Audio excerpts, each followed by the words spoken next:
5, 4, 3, 2, 1.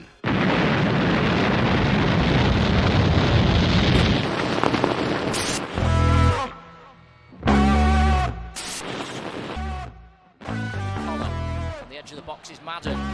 Madden trying to manufacture the shot, gets it away, it's there! Oh my word! What a goal from Paddy Madden! The Irishman strikes again!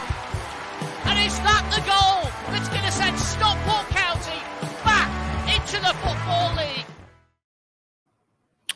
Hello and welcome to another episode of the Bergara War. Stockport County's best ever fan podcast. It's actually the only fan podcast, so we're claiming that title anyway. I'm delighted to be joined by none other than Michael Raynes. I've got a bit of an intro here because I did a bit of research in my lunchtime today. So career spanning 536 games across 9 clubs. At County, it was 159 and 7 goals. Do you remember all the goals? I remember most. Yeah. A couple of them were headers and a couple of broken noses. Well, I've done. I remember one at Wrexham. I've got a picture of my nose. He's splattered here, there, and everywhere. But it's not the best ratio if I'm on it. 157 for 7. But no, I do remember him. Good stuff. I've actually written down an absolute peach against Oldham, a lob, and maybe we'll come to that later because that was a good one and definitely at the height of where County have been in recent times, I think. Definitely. Yeah, we can get into sort of it's a full can of worms. I think when you start talking sort of that season, and that was definitely one of the highlights. And after there, it's sort of we'll get to it. I'll put my armbands on it. We'll get a bit deep with that, I think. Just to check, can everybody hear us? It looks like you can. What we might do is try and do a live phone in as well, so you can see the ticker at the bottom. I'm not guaranteeing this is going to work. And I'll explain a few things in a second, but you can see the URL at the bottom. If you tap that into your browser and you want to talk to Raynesy, then do that. I might have to go and get a speaker because I can't hear anything at the moment, but we'll sort that out. The eagle-eyed of you will know that Paul Turnbull's not here, or we'll see that Paul Turnbull's not here. That's because he's poorly. He was sent home today.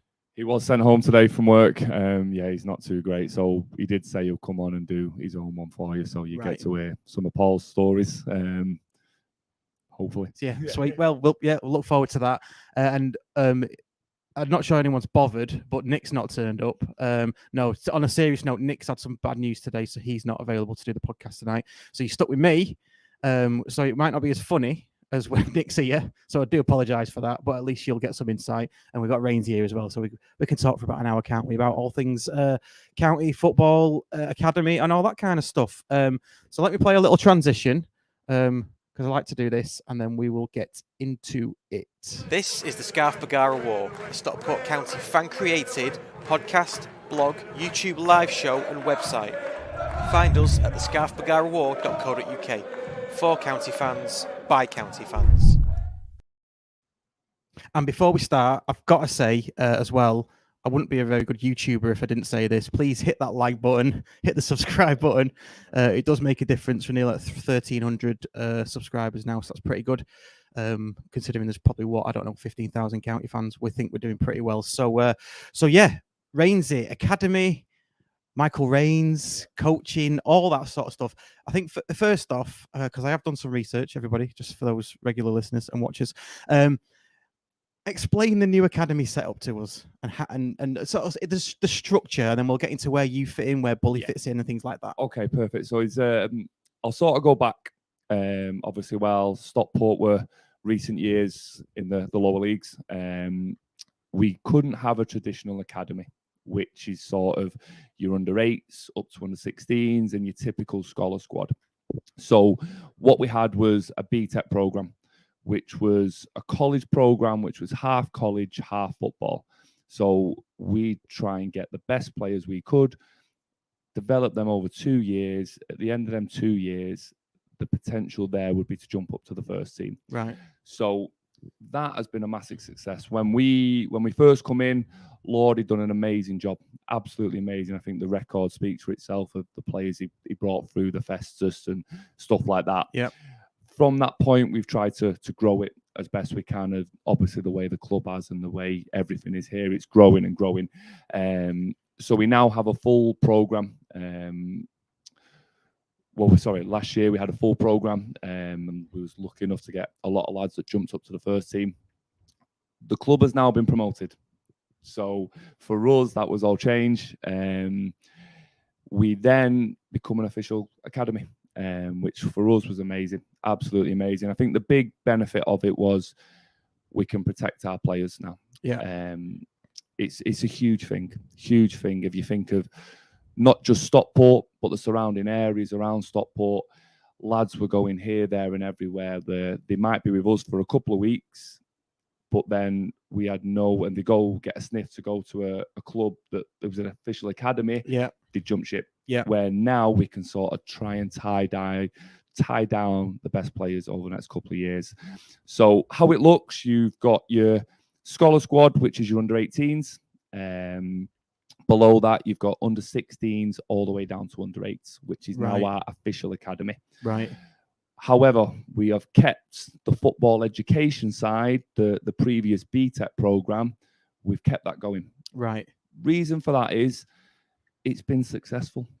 It's been, I think if you look at the players we've brought through, it's been a real success story, that football education program. It gives an opportunity to lads. I think on the program we've got 150 lads, and it gives them all the same opportunity to develop, not just football wise, but we've got a fantastic education team that can sort of prepare them to go to uni, or we have a lot of lads that go and do American scholarships. So they're sort of side by side now. So my role, I'm head of football in the football education side. Damien Allen's obviously head of academy. Right. So Damo oversees it all. We've got Jamie, who does the Scholar Squad, who's an amazing young coach that's come in, and we're really excited to see where he can do over the next couple of years. And then you've got Paul, who works with me in the football education side.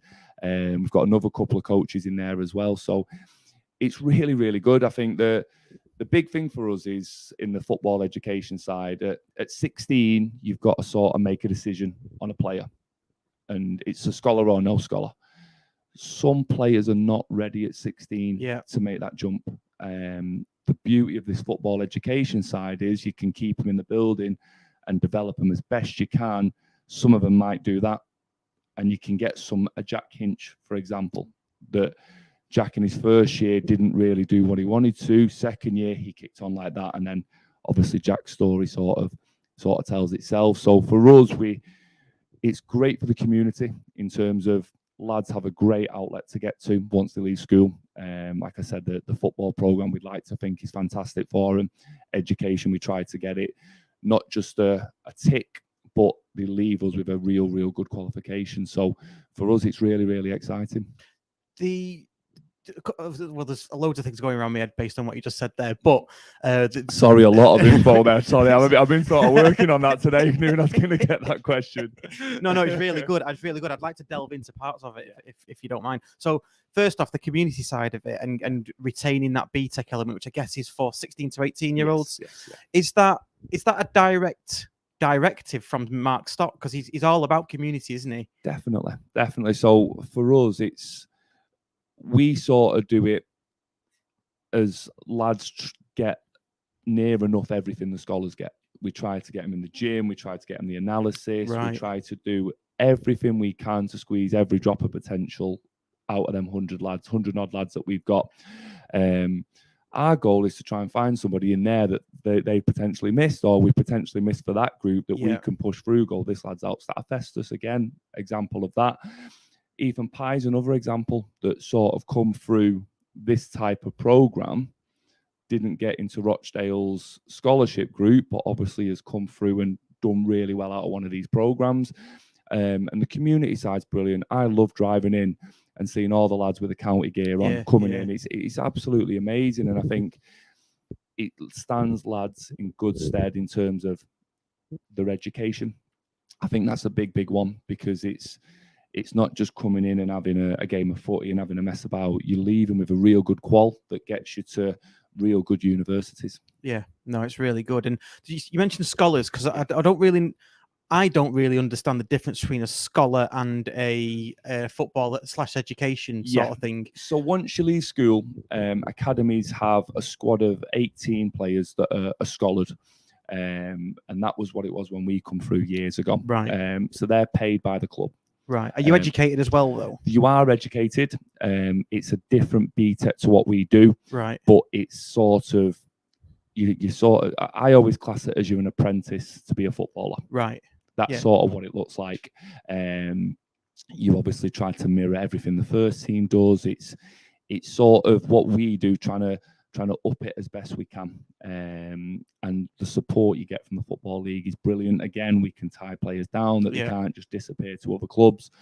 And it's really exciting. We've got a good young bunch in there. Obviously, this year it's sort of been, we didn't have an under-16s coming up to a scholar group, which next year we will do.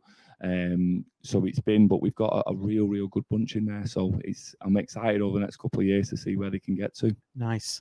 Let's take it back then. So that you've just explained the structure, which was pretty well explained, to be honest. I've been working on that. Damo's watching and seeing that. It's like an interview, isn't it? It's like a work interview. You mentioned under 10s to under 16s. Yeah. So I know that there's the county Colts as well, and we'll come to that in a second, which I think is a sort of community sort of setup, which is great. So those under 8s to under 10s, what's the scouting like for that, the network, and how has that changed since we've gone up? We do have a scouting team in place now, that are in the schools that we're trying to find the best players in the area. And it's 8s and 9s is where you sort to try to. It's so difficult.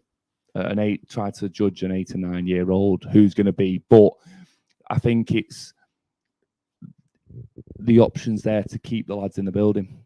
And you're going to get some right, you're going to get some wrong, but at least we're protected in terms of what we've got. Yeah. And what Damien and Mike Jeffries, who have sort of organised that from top to toe, the academy side, from the under 18s all the way down to the younger ages.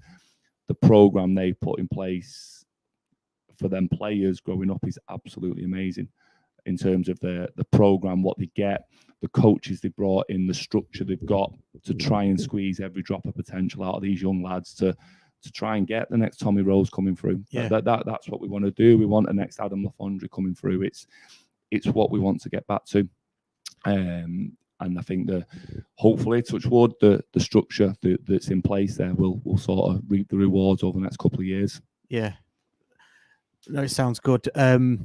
Yeah, I mean the extreme example. I know you mentioned Tommy Rowe and Adam Lafondre and yourself, and other we could name other players. Is the extreme example sort of Phil Foden, because he went to my primary school and he's just around the corner. Okay, he might have just been that good that he went to City anyway. But if we'd have been there first. Yeah, it's a tough one because everyone always says Phil Foden to me. We keep the next Phil, but no, it's the klaxon going off. It's right. It's what's Phil Foden worth to Stockport now? You'd sell him for thousands. Absolutely life-changing money. Yeah. Would we have got him? We don't know. That's a different conversation. But what it does do is give us the option to keep them lads. Yeah. And hopefully when they come in the building and they see the way it is at SSV now, they see the coaching structure it's in place. They see how they're working with lads to get them in. And I was there the other day watching the junior academy, and I don't know if I should say this, but you had Sam Minion doing the warm up with them, and you had Jordan Keane there doing the session. And I'm thinking, if I'm a parent bringing my child in here, I'm thinking, wow, what sort of more could you ask for, really? So it's a real exciting structure. And like I said, hopefully over the next few years we'll sort of keep the Phils in the building. Yeah. We'll see where we go from there. Yeah, because it'll all filter through, won't it? And I guess whatever your outlook on life is in terms of scouting 8-year-olds, 7-year-olds, or whatever. Because my son was in grassroots football, and you get scouts coming along, and some parents are going, it's disgusting. How can you judge a 7-year-old or 8-year-old? But if we don't do it as a club, other clubs will do it. And I've listened to a podcast recently where where clubs who don't keep up with the rest or even do better than the rest, if he's standing still, he's falling behind. Yeah. So, and if we don't do that, we'll just end up falling behind again, won't we? Definitely. And I think it's a tough one because you're always going to, like you say, under eights. So the ones you keep, fantastic. The ones you don't, it's sort of the horrible side of football from such an early age. But what we've got in place is sort of the player care. So we've got a full-time player care now that'll be from the under 18s all the way down to the lower age groups. And he sort of deals with stuff like that. And we make sure it's not just, sorry, no, you're not good enough, bye.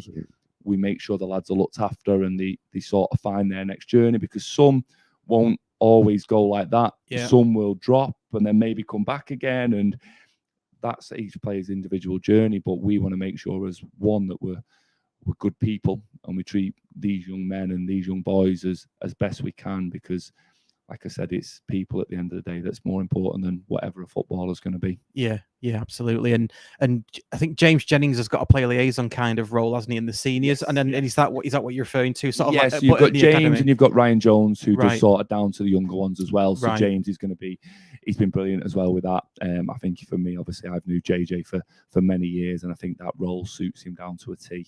And I think keeping people like him in the building is going to be great, not just for everyone at the club, but for our young boys that are coming through. To have someone like him guiding them and giving them the advice that he can will be priceless. Yeah. How do so that under 8s to under 16s then? How does that get reported back to you? I'm assuming, and we'll come to the older groups shortly, but I'm assuming they get full reports and things. Do the under 8s to the under 16s? Is that more like this player's doing well, or do you get the insight? Do you get the graphs and all that kind of thing? We sort of try to cover everything. So the coaches from the football education and all the junior academy coaches, we're all sort of in the same office at the minute.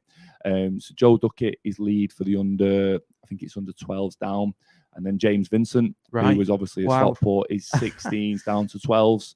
So we're sort of all in the same office. So it's just constant dialogue. I've got this lad, he's doing well, and like I said, this year's sort of been through together. So there's a lot of putting pieces together, but it's really exciting. Like I said, if you're a parent and you come in and see that, it's sort of wow straight away, especially if you're obviously a Stockport fan. Yeah, absolutely. And going back to being a Stockport fan, obviously a county fan, I think I've lost count now of the amount of ex-players that are in that academy setup. I think I've got 4+ Minion and Keno now. Yeah. Have I got that right? So there's me, Damo, Bully, Vinny, Keno, Sam. That's 6, isn't it? Yeah. So, and I've heard a lot of people online, not heard them, I've seen it online that, from certain quarters that county isn't county anymore because, since Stock came in, we've got rid of the old guard and brought new people and things like that in terms of staff. And he has, but for the academy, the existing and what it's become now, that's more county than ever, surely. I'd like to think so. Yeah, we would like to think so. And it's sort of different years really as well in terms of obviously different eras definitely. Sorry, that's the word I was looking for. Different eras in terms of obviously me and Bully were sort of the last time we had the promotion, and then you've obviously got Keno and Sam and that sort of. Bully again, and put him in that category as sort of that long, Annie. So it's nice, and it's nice for us as well to sort of, we've been there and done it at this club, especially me and Paul and Damien. We've sort of been here, and James as well. Sorry, Vinny. We've all done that journey. So we know what it looks like. We know sort of what it takes, and hopefully we can try and help us as best we can. No, it's really good. I did have a question on Keno and Minion as to whether they'd started yet and in their roles, and I think you've sort of confirmed that. So are you allowed to say what they're doing at the moment? Yeah, so I think Keno's doing the under 15s, I think, and then Sam's doing a bit of the S&C stuff. Sam's sort of between at the minute what he wants to do, so he's sort of just dipping his toe into stuff. But I watched him the other day, and it was really, really impressive. So like I said, it's really exciting to have them lads in the building. Yeah, no, it is as a county fan to know that continuity and succession planning is there in it, which is really, really good. I'm just scrambling around. I mean, I would say, in terms of the whole academy staff, then how many is there? I know we just named 6. Or is it, you must know everybody, but is it too many to sort of? So it breaks into 2 straight away. So you've got the football education side. So with that, you've got myself and 4 other coaches. that are Right. in the football. So that's 16 to 18. On top of that, you've got 5 tutors that are hired by Stockport County. Right. So they provide the education. So the big benefit with that is you're not using an outside company to come in. There are tutors that sort of represent our values. It's what we want to teach to them lads. And Bob, who runs that, has been absolutely fantastic. And it's a lot of these courses, I don't want to badmouth other courses, are very much get the lads in and get them ticked off, where we want top marks, we want merits, we want distinctions, we want them leaving us with a real good qualification that can sort of lead them to wherever they want to go to. Yeah. No, that's really, really good. And all this happens at Stockport Sports Village. It's carnage some days. Yeah, I mean, it's carnage. It's I think in terms of what the venue is, it's fantastic. There'll be no, I'll go again, I'll split it in two. Football education wise, there'll be no one can provide the facilities that we can provide that are there. Yeah. Even the academy, what them lads get, it's second to none. There's not much better. So for them boys and for our boys especially, we talk about squeezing every drop of every player. We've got everything we need there to do that. Good pitches, we've got a great gym we can use, we've got strength and conditioning studios, we've got yoga studios, we've got analysis rooms, we've got all the 4 classrooms there, so everything's on site. We couldn't ask for anything more. Who administers all that in terms of who needs to be where when? Because I think again, they need a medal. They need a medal. They do really need a medal. It is between us, and there is some days where there's 20 lads squashed in a very small changing room. When we've got, I'll give you an example. This Wednesday we've got 5 games this Wednesday going on. So it is a lot of communication and getting through it, but touch wood, it's gone quite smoothly so far. Yeah. And on the football education side, do you go on, have a drink. I'll make my question long. Yeah. No. do you have tactical classroom sessions within that as well that's on the football side? Yes. So we do once a week, they'll do an analysis session. So every home game's filmed and we'll analyze that. We've got a full-time analysis now with a scholar, so he'll sort of drip feed what the scholars are doing, which has been dripped down for what the first team are doing, and everyone tries to mirror that all the way down. Because if a lad goes from there to there to there, he needs to know how they play, what the shapes look like, what's required of him. So we try to tailor it as best we can so everyone gets the same. Yeah. Does that pose problems when? I'm not saying it's going to happen, but say we change the manager and he decided to play 4 at the back, then because I've been told, well, Brock Bank, I'm sure he's listening. Hi, Mark.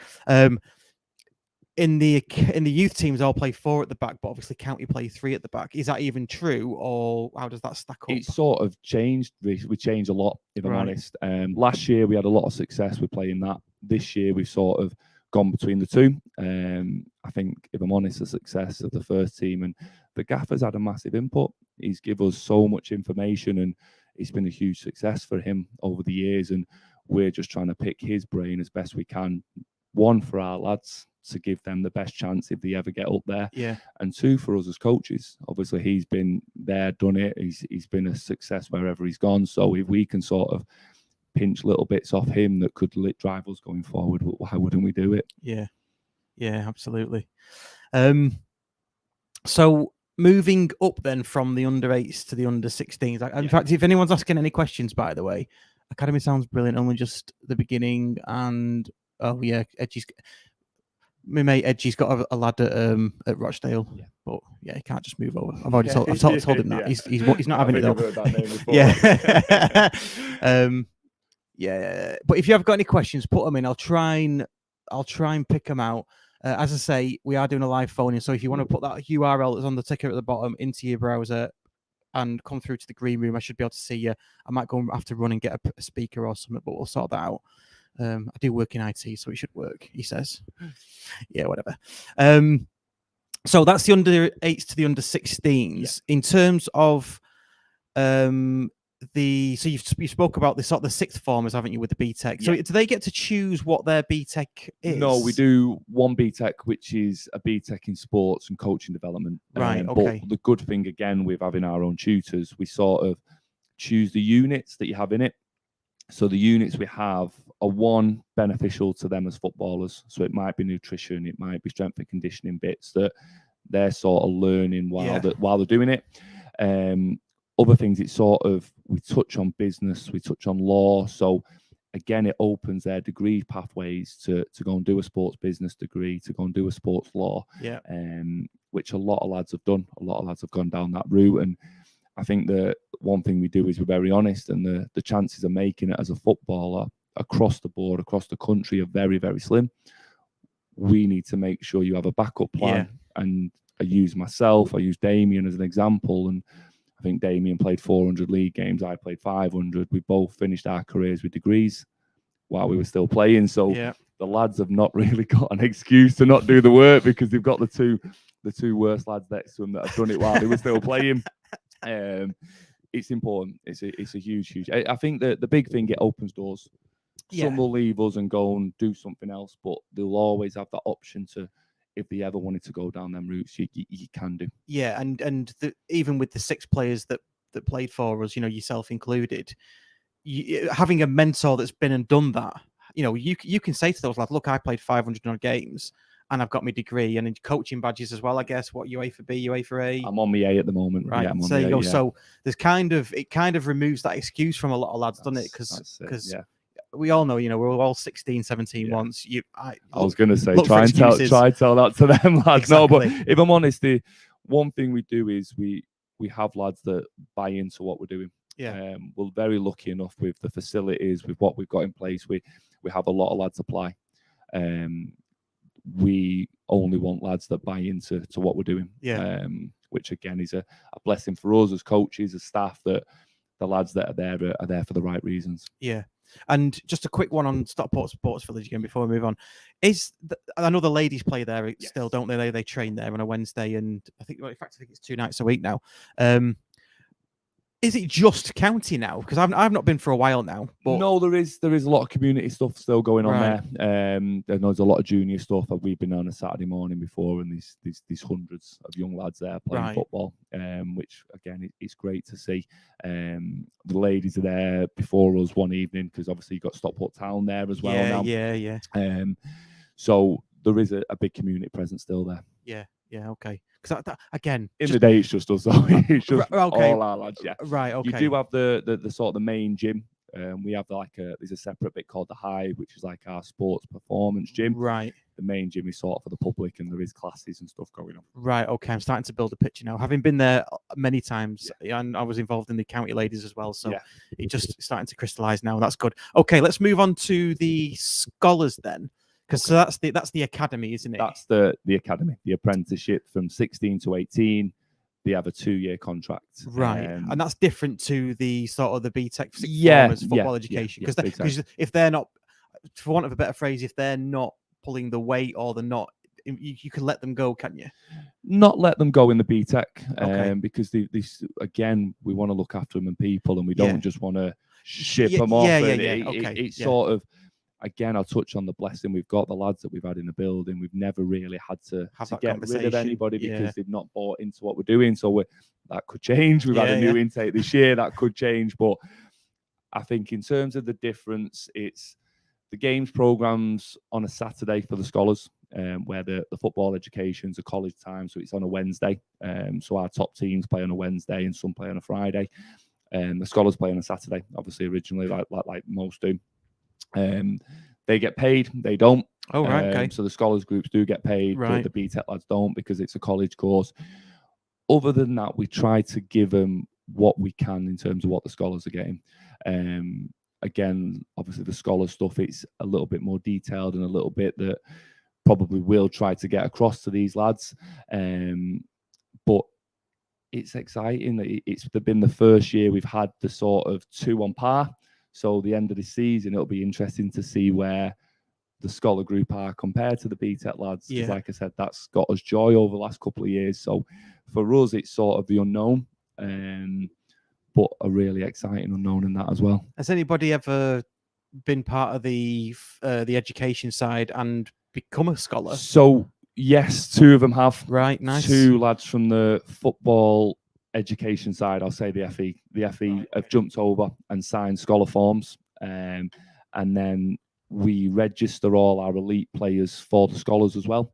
So I think the last game, 5 football education lads played for the scholar group. Right. So the pathway is, again, it's there. Yeah, it's there good. for everybody. And I guess in terms of the scholars, they then move on to, well, I guess they could move into the first team, could they? Potentially, but so could the BTEC lads. Right, yeah. Again, So because the you path's don't know. It's the unknown this year. Right. The unknown this But year. I suppose it's open as possible, but secure as necessary, isn't it? Yeah. Because they can make it up there. I think that's a great way to describe it.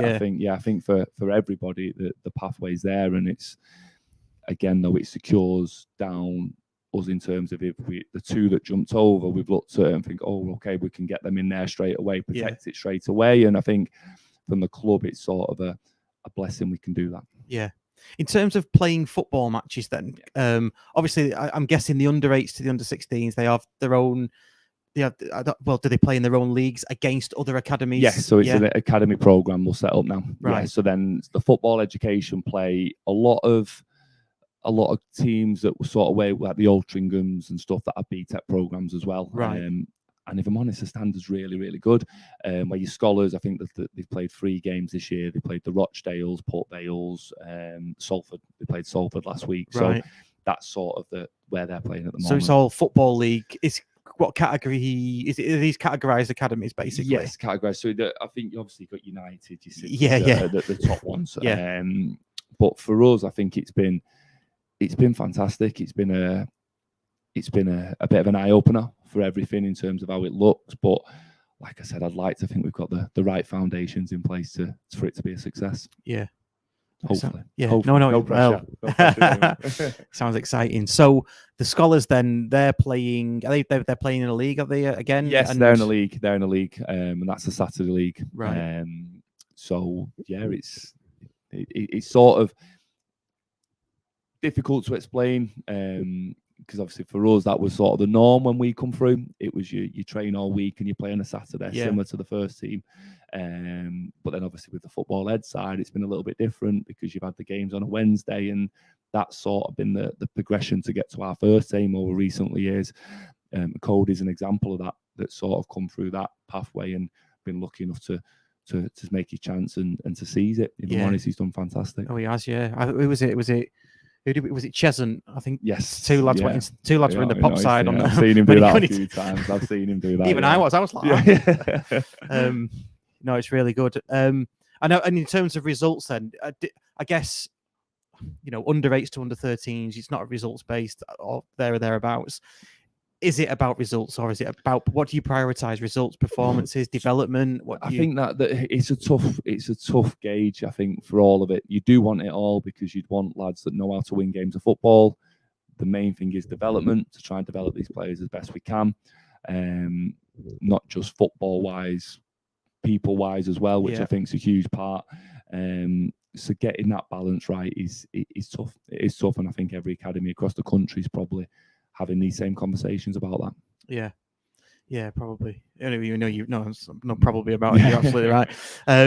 Yeah, and I guess the player welfare as well, that's a massive thing. I know you mentioned the player liaison person, JJ sort of. Is he welfare officer? Is that a welfare role as well? Yeah, he's Ryan Jones, his name is, and he sort of does from 16, some 18s downwards. Right. And he takes care of everything like that. And Ryan worked in the BTEC for a while and did the same with the BTEC lads, so we provide that to them as well.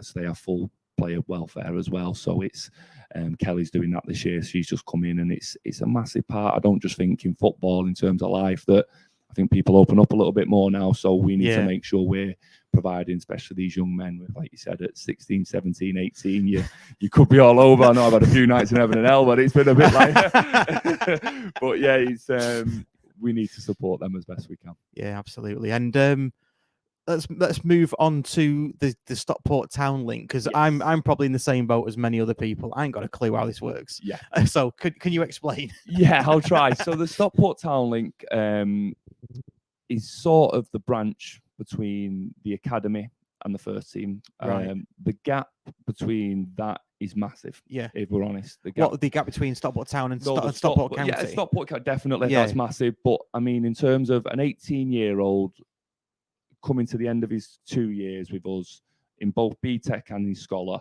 the jump then to go to the first team is huge. Yeah. It's huge. And it's, again, you talk about welfare. The Stockport Town stuff sort of introduces lads to the men's side of football. Yeah. And it's sort of, we found over this years, and I'll use Cody as an example again, it sort of drips feed them into the men's game, that stuff they probably wouldn't have to deal with on an academy game or a BTEC game. And it's a man trying to elbow you in the face as you're trying to turn on the ball. As he's trying to do that chop, it's someone taking him out from behind. And it sort of matures a little bit, I think. And it's been really, really good.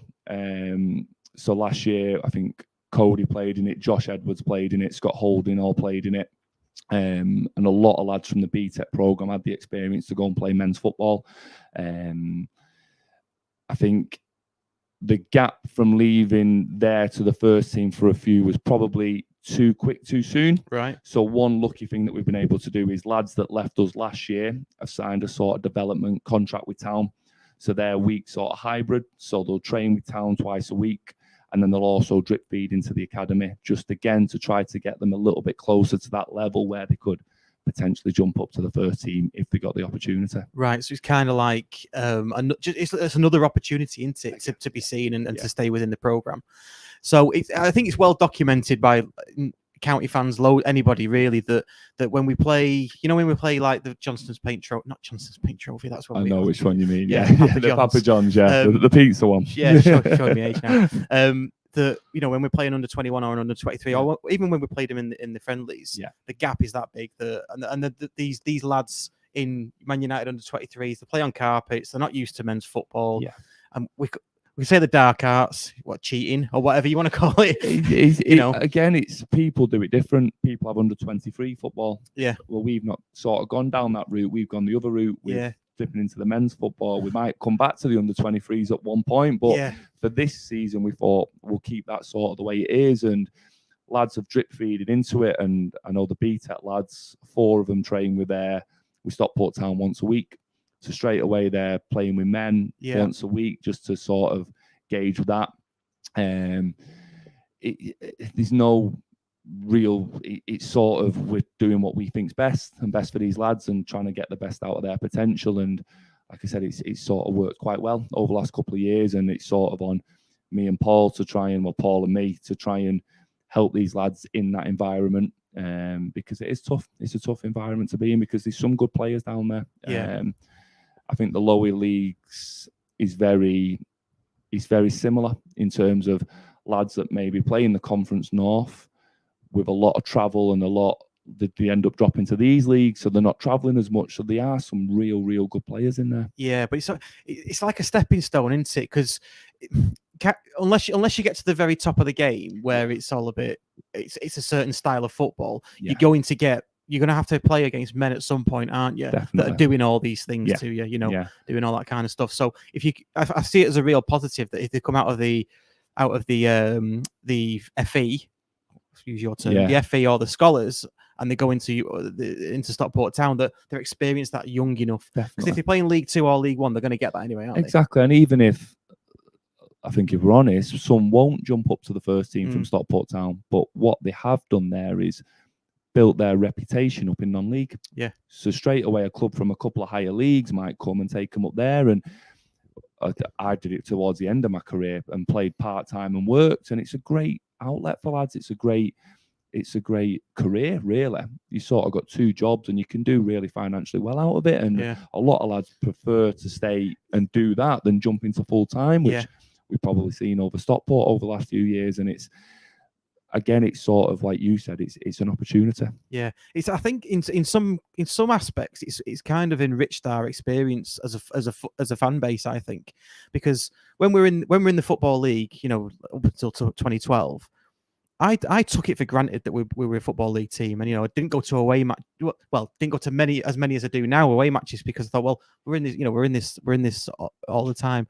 But going down and seeing the non-league system and experiencing players like Ben Hinchliffe. Yeah. Couldn't make it for a game once because he was driving, Yeah. his job and that, and it sort of hits home that these are the real people. I loved it. You I know? honestly loved it, and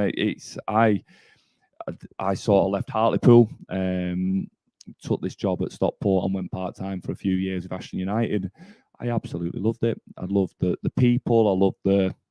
I loved the camaraderie of it all. I loved the way it was all. Again, it was community-based, and it was the same faces. And like I said, the lads some had come covered in muck from head to toe, that they've not finished work, not had a chance to have a shower, and they turn up, and it's like, we travel to South Shields, get back at 3 a.m, and some are up at 5:30 to go and start the shift. And I just loved it. I loved everything about it. And I think for lads, it's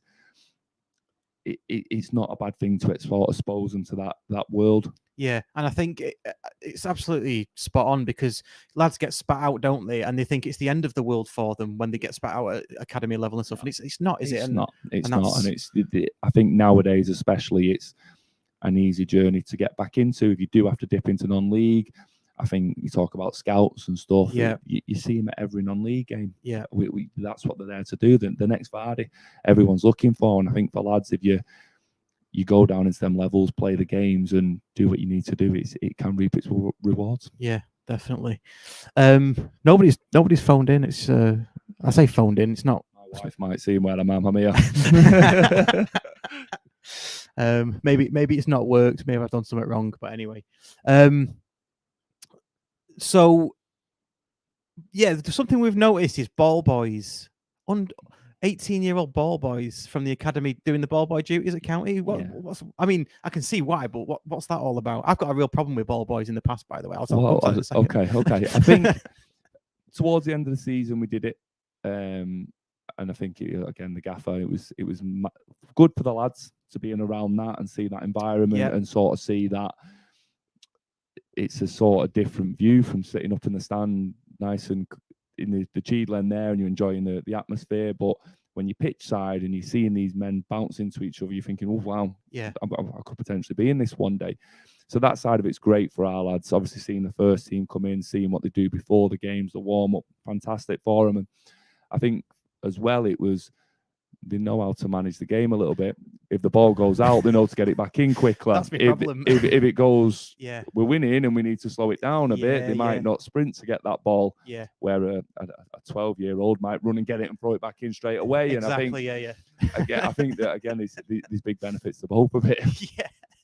Yeah, that's what I didn't have a problem with ball boys from the academy. It was more, when you get ball boys or ball girls from, say, I don't know, just from a school or something like it used to, and it's like you're trying to keep the game rushing on, and it's just like, oh, they don't even get it. They don't even know how to react. It's just, it's so annoying. The big pressure games at the end, it was a good decision. Yeah. But I think there is room for the community side of that. Definitely. I did it when I was coming through. Yeah. When I think I was under 12s, under 13s, and we did it, and it was amazing. It was a great day out for it, and it's like you said, there's a time and place for both. Yeah, and you see so many stories, don't you, at the top level, because that's where it's mentioned. But I think is it Chalobah used to be a ball boy for Chelsea or something like that. So it's I think you're right. It's really good experience for them at that age to see it up close. I remember when I took my lad, and it was county in 2014 or something, and we were close to the pitch, and he was taken aback by how the difference when you go close up to it. Yeah, it's not a TV show, people. That's what we need to bring them to games. It's like that new Sky, the new Skyline. Not the new Skyline. The new Sky sort of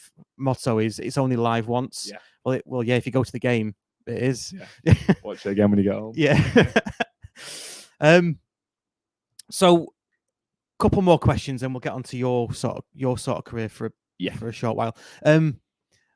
The setup now, then, you kind of touched on this before. But we wouldn't go into too depth. When you were playing for county as a kid and you broke through, I remember, we played Derby, I think, and I think you lost the ball or you mistimed a header. Was it probably, Derby? Yeah, we probably. lost 2-1, and you were only like a slip of a lad. It was Hull.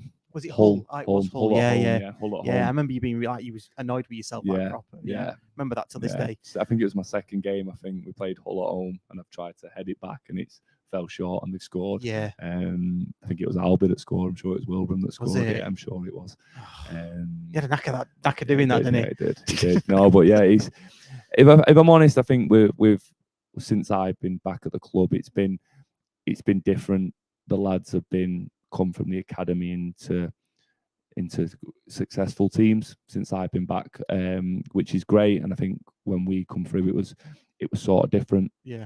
We were in a struggling team, and it was sort of a different environment to what our boys are going up to now. Yeah. Does the way the club, not so much structured, but the way the club is in its health wise? Because when you were coming through, we were League One, perhaps League Two, League One. We were League One. We got relegated from League One the first year I come in. First year. So we didn't know it at the time, but the signs were on the wall, weren't they? I think Challoner mentioned it when he was at the club, that the health of the club was on a downward trend, and not an upward.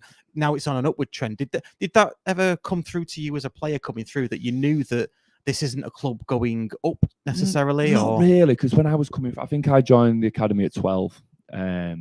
So you had some real good years then, really. You had the League One years, again, touching the Championship. I remember they always mention this game. We come, and I think I might even been ball boying, and we played Sheff Wednesday, and Beckett scored 2, I think, and we won 3-1, and it was just like, wow, it was unbelievable. We come through, and like I said, we come in a bad time, and if we're honest, it was a good group of players. It was, if you look at that team that got relegated from League One on paper, it was phenomenal. But for a young lad to sort of be through into that environment, it was tough.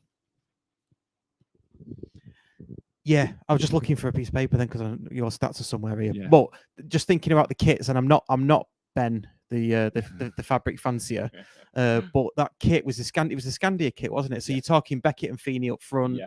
Ricky Lambert. So Beckett had just left as I come through. Right. So it was Ricky, Feeney, Stewie Barlow. Right, You had Griff at the back with Ash, myself, Danny Adams left back, Jim Goodwin midfield. A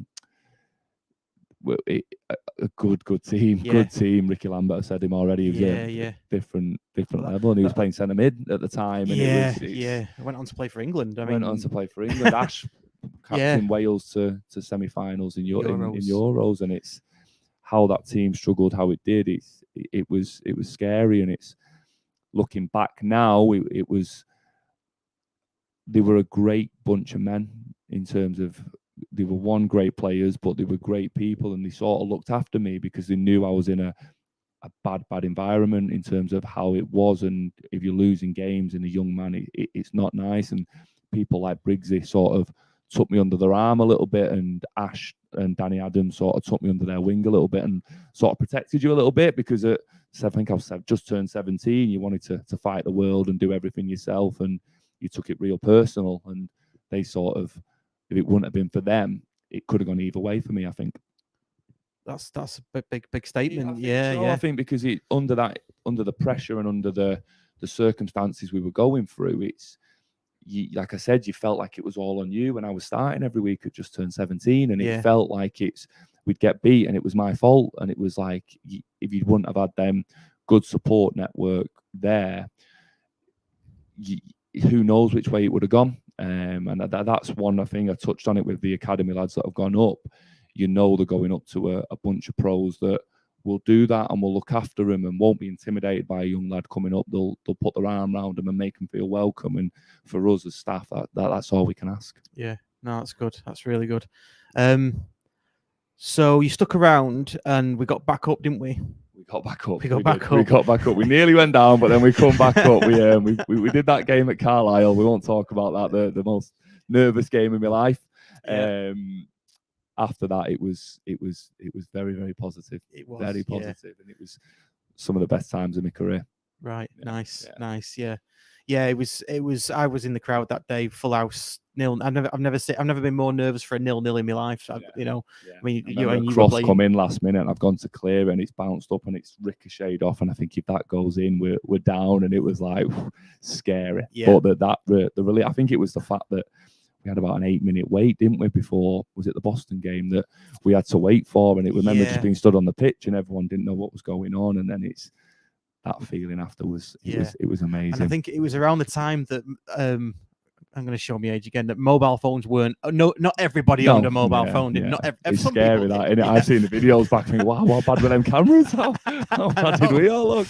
I know. And I remember someone had a radio, and my mate's going, "It's finished, because I think did Cambridge go down or something? I can't remember. My memory's shocking. Yeah. And it started to filter out, and this guy, I just remember this guy with a radio to his head going, "It's not even finished yet. Yeah. Not even finished." So everyone's going, Yeah. like that. And then obviously we got ourselves back up. Yeah. And at the sort of height of that, you scored an absolute peach against Oldham. Yeah. Now I mean, for me personally, I don't know about other fans, but I quite like Oldham. We get on with Oldham. I've got a mate who's an Oldham fan, and we beat him 3-1 that day. And Thompson scored twice. Oh no, Bully scored once, and Thompson scored. Bully scored and Thompson scored. Yeah, and you. So talk us through that goal, because did you have a nosebleed or something? What was going on? Jim used to do it. I used to play deep line midfielder for Jim. Right. And on goal kicks, he'd push me up front. So obviously, 'cause I was tall. And I just head everything, and he put me up front, and it's bounced through. And I've seen the kit, and I don't know what I've tried. I've done it, and it's gone in. And it was brilliant. I think what made it so special was it was sort of like, again, when we used to come and watch, it was Friday night, it was under the lights, it was a full EP, it was proper. Yeah. And you sort of, if I'm honest, I had all my family there, all my friends there, and it was one of the best games in my career, I think. And it was, like I said, it was capped off with a nice chip. Yeah. No, it was good. Couldn't do it again, but yeah, I did. It did go in. I was going to say, at coaching, do you never just ping one into the top left just to keep it real? I will show them every now and again. I will show them that video. I did this once, lads. Don't worry. No, they're not bothered anyway. Yeah, I mean, from a fan's perspective, I came out of that game shaking, with nerves, because I was thinking we've just beat Oldham, and because Oldham they were at top. the time. They were top of the league. Were they? I think we were third, with a game in hand or 2 games in hand.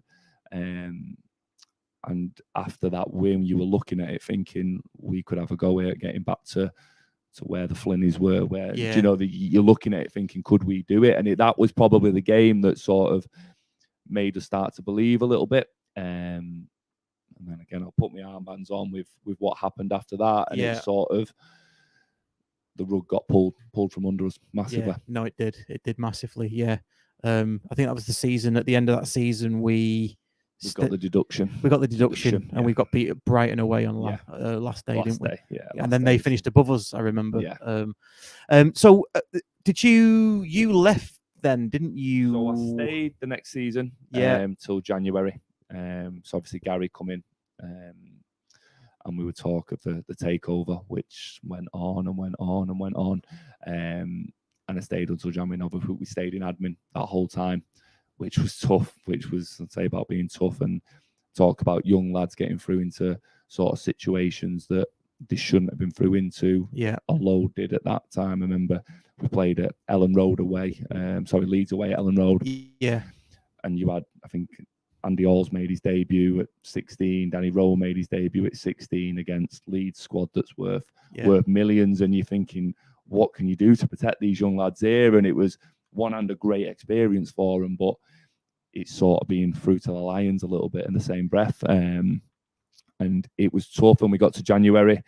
And I don't know if I've ever told this story, and we were still in admin. And me, Michael Rose and Jolly Mullins we've had interest from clubs.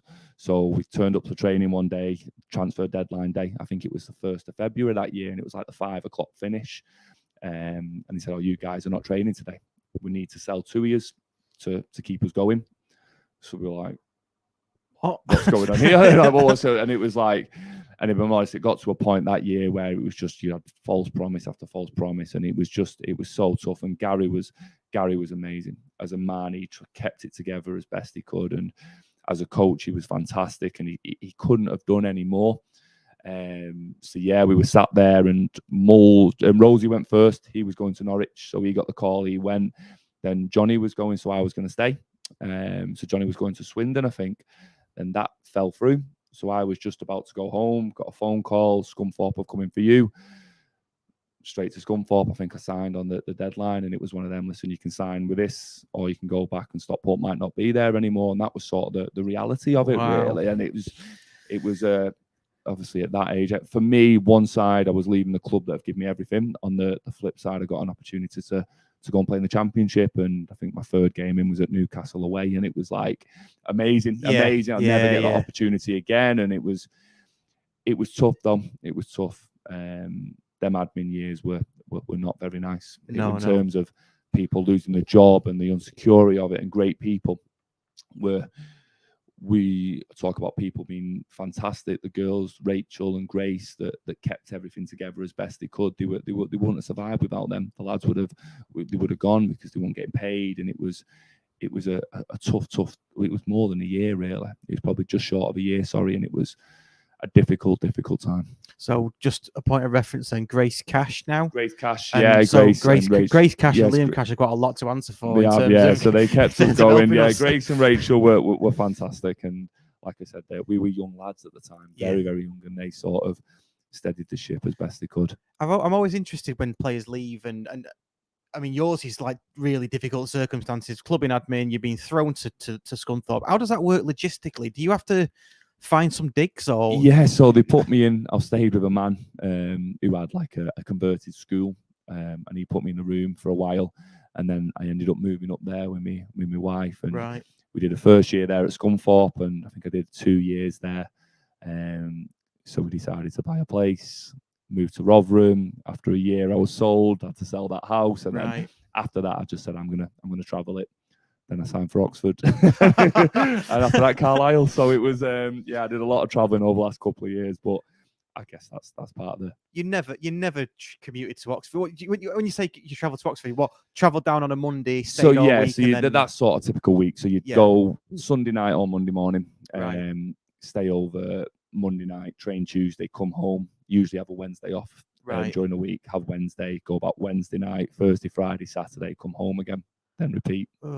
Yeah, it's soul destroying though, that, isn't it? It is. It's tough. It's tough, and it's tough on my wife, and especially because it wasn't just Oxford. I then went to Carlisle, and then I went to Hartlepool, and it's got Mansfield in the middle. Mansfield's in the middle, So it has been a few miles in my golf. Have you still got your golf? I bought a golf from 14,000 miles. I retired it on 222. Really? Yeah, I bought it at Oxford, got rid of it at Carlisle. So it's best bit of money I spent. I was going to say, buy a golf, everyone.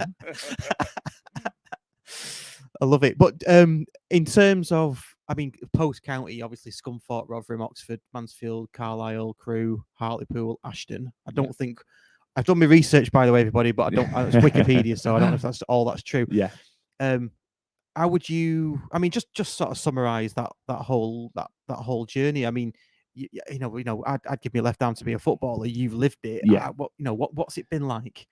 It's tough. It's amazing. The best job in the world. Some of the people I've met, some of the experience I've got, I never would have dreamed of getting that from a lad from the estate that's come on and done what I've done.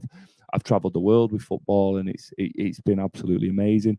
There is a dark side to it, and it's a tough side. But the good days outweigh the bad days by a country mile. Yeah, that's good. Country mile. No, that's really good, and that's probably a good place to end it. Brilliant. Nice one. So we're gonna cut it there. Just to say to everybody, I should have mentioned it halfway through. I'm rubbish at this YouTube podcasting stuff. You'd think I'd be used to it by now. If you haven't already, please like the video, subscribe. If you're watching on Facebook or Twitter, I've done it as a special cast to those because we had a special guest on. So pop over to YouTube and hit that subscribe button, and you will be able to hear the audio of this tomorrow or Friday on all good podcast players, including Spotify and Apple. Brilliant. You know, because we don't just make this shit up. You know, hear my deep voice again. Cheers. So last thing to say. I haven't got any admin, so just massive thank you to Raynes for coming on. For having me. Hopefully, I've answered a few questions that I know a lot of people have been asking me on there. When they see me, hopefully it's sort of cleared it up a little bit. Because it is complicated, isn't it? It's complicated for us. We have these conversations daily. It's complicated, but like I said, I think we'd like to think we've got foundations in place to Yeah. to keep us going and sort of reap the rewards. Hopefully. Yeah, and it sounds like obviously the future's bright in it. I mean, some of these players are probably, I don't know how far they are off, but I mean, if Cody Johnson's anything to go by, we're in a good place. aren't we? Hopefully. No, cheers, mate. Thanks for No coming pressure. on. Nice Top one. man. Thank Cheers. you very much. Cheers, everyone. Thanks for listening, and see you next week. How do I turn it off now? Nick's not here.